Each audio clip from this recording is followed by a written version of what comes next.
Assalamualaikum warahmatullahi wabarakatuh. Apa kabar anak-anak ibu semua? Semoga anak-anak ibu sehat selalu ya. Nah, sebelum kita mulai belajar, anak-anak ibu berdoa terlebih dahulu ya di rumah masing-masing. Hari ini kita akan belajar tentang pemanfaatan kondisi geografis negara ASEAN, kemudian kegiatan ekonomi negara ASEAN, serta kondisi politik negara ASEAN. Pada pembahasan sebelumnya, Ibu sudah menjelaskan tentang pemanfaatan kondisi geografis dan kegiatan ekonomi negara Indonesia, Malaysia, Singapura, Thailand, dan Filipina. Nah, sekarang Ibu akan menjelaskan 5 negara lagi ya. Brunei Darussalam. Seluruh daratan Brunei Darussalam dikelilingi oleh wilayah Malaysia Timur. Brunei Darussalam memiliki daratan rendah dan pantai berawa di bagian barat dan perbukitan di bagian timur. Sungai terpanjang di Brunei Darussalam adalah Sungai Belait. Penduduk Brunei terdiri atas etnis Melayu, Tionghoa, dan sebagian suku Dayak. Sebagian besar penduduk Brunei Darussalam menganut agama Islam. Pemanfaatan kondisi geografis Brunei Darussalam. Brunei Darussalam menyimpan minyak bumi dan gas alam yang menyumbang 40% pendapatan negara. Daratan rendah di Brunei Darussalam dimanfaatkan penduduk sebagai lahan pertanian yang menghasilkan padi, kelapa, lada, dan buah-buahan. Kegiatan ekonomi negara Brunei Darussalam yaitu pertambangan, buruh industri, dan petani. Selanjutnya, negara Vietnam. Vietnam terdiri atas bukit, gunung, hutan lebat, dan daratan rendah. Sebagian besar penduduk Vietnam menganut agama Buddha. Pemanfaatan kondisi geografis negara Vietnam. Di daratan rendah menjadi pusat industri utama di Vietnam. Industri yang berkembang di Vietnam antara lain industri pengolahan makanan, penggilingan padi, dan tekstil. Sebagian daratan rendah juga dimanfaatkan sebagai lahan pertanian yang menghasilkan buah, sayuran, jagung, ubi jalar, dan kopi. Hutan utama di Vietnam menghasilkan kayu jati dan rotan sebagai bahan baku mebel. Nah, selanjutnya kegiatan ekonomi negara Vietnam ya. Penduduknya di Vietnam rata-rata sebagai petani, pekebun, dan penambang. Selanjutnya, negara Laos. Secara umum, wilayah Laos bergunung-gunung dengan hutan tropis yang lebat. Sebagian besar wilayah Laos merupakan daratan tinggi dan pegunungan Cordillera Annam di bagian utara. Daratan rendah hanya berada di bagian selatan dan barat daya. Sebagian besar penduduknya menganut agama Buddha. Pemanfaatan kondisi negara Laos ya. Daratan rendah di negara Laos dimanfaatkan sebagai lahan pertanian padi, jagung, dan tembakau. Sumber perikanan di daratan rendah yaitu di Laos yang menghasilkan ikan-ikan. Kegiatan ekonomi penduduk di negara Laos yaitu sebagai petani, pekebun, nelayan, dan penambang. Selanjutnya, negara Myanmar. Pegunungan di bagian barat Myanmar adalah pegunungan Arakan. Daratan rendahnya merupakan bagian dari delta Sungai Irrawaddy, Sitang di bagian tengah.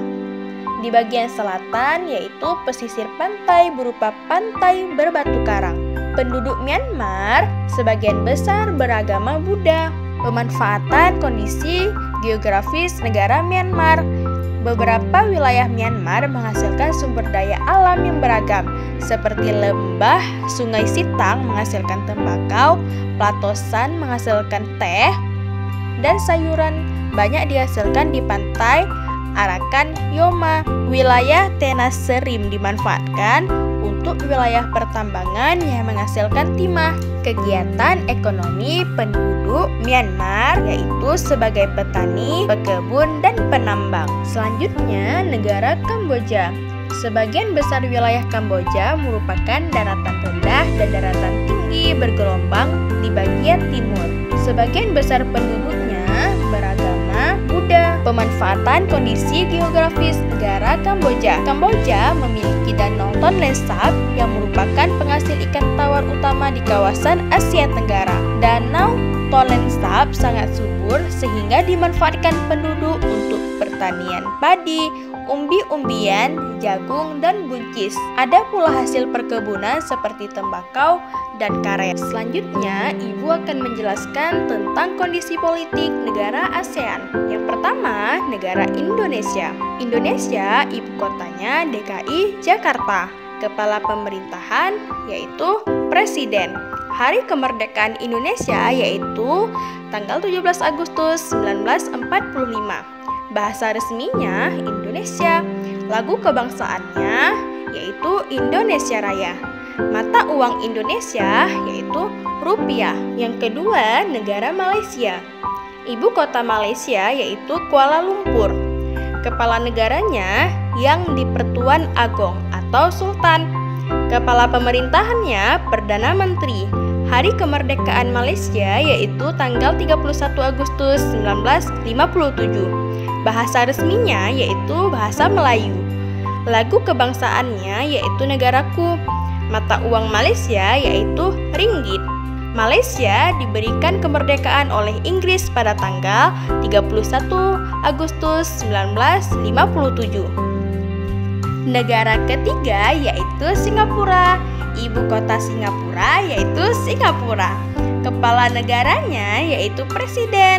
Kepala pemerintahannya yaitu Perdana Menteri. Hari kemerdekaan Singapura yaitu tanggal 9 Agustus 1965. Bahasa resminya yaitu Melayu, Inggris, Mandarin, dan Tamil. Lagu kebangsaan Singapura yaitu Majulah Singapura. Mata uangnya dolar Singapura.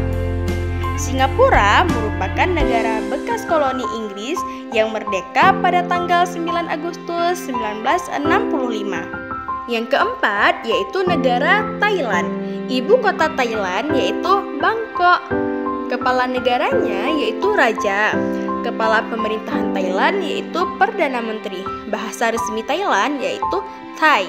Lagu kebangsaannya Pleng Chat Thai. Mata uang Thailand yaitu Baht. Thailand adalah satu-satunya negara ASEAN yang tidak pernah dijajah oleh bangsa asing.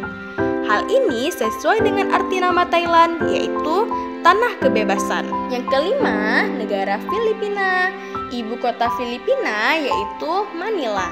Kepala negara dan kepala pemerintahannya yaitu Presiden. Hari kemerdekaan Filipina yaitu pada tanggal 4 Juli 1946. Bahasa resmi Filipina yaitu Tagalog dan Inggris. Lagu kebangsaan Filipina yaitu Lupang Hinirang. Mata uangnya peso Filipina. Yang keenam yaitu negara Brunei Darussalam. Ibu kotanya yaitu Bandar Seri Begawan. Kepala negara dan kepala pemerintahannya yaitu Sultan. Hari kemerdekaan Brunei Darussalam yaitu 1 Januari 1984. Bahasa resminya yaitu Melayu. Lagu kebangsaan Brunei yaitu Allah peliharakan Sultan. Mata uang Brunei Darussalam yaitu dolar Brunei. Negara selanjutnya yaitu Laos. Ibu kota Laos yaitu Vientiane. Kepala negaranya yaitu Presiden. Kepala pemerintahannya yaitu Perdana Menteri.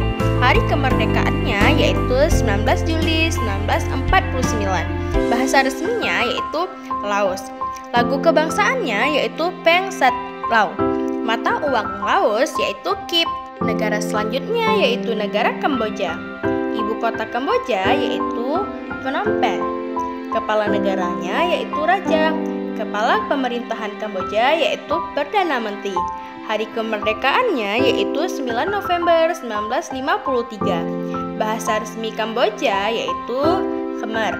Lagu kebangsaan Kamboja yaitu Nokorit. Mata uang Kamboja yaitu Riel. Selanjutnya negara Myanmar.